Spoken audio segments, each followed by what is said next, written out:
कि हजारों मंजिलें होंगे, कि हजारों मंजिलें होंगे, हजारों कारवां होंगे और निगाहें हमको ढूंढेगी, न जाने हम कहाँ होंगे।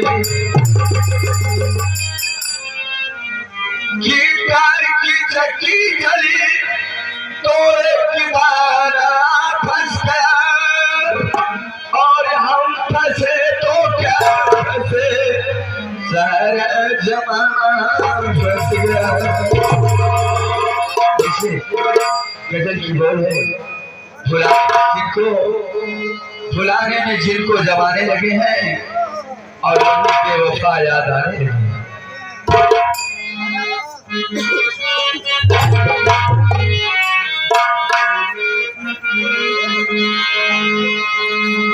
भुलाने में जिनको,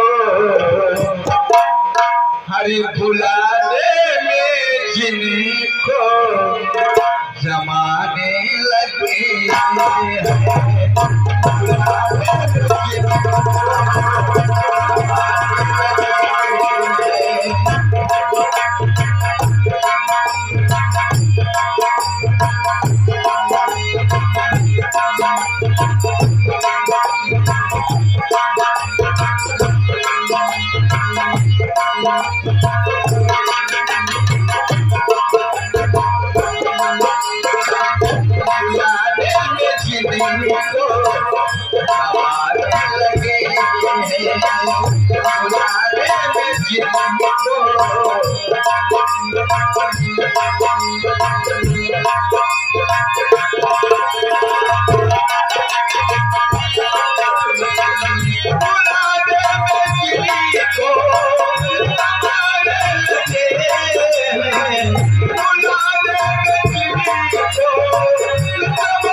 Yeah.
अपने चौबे को यहीं पर विराम देते हैं।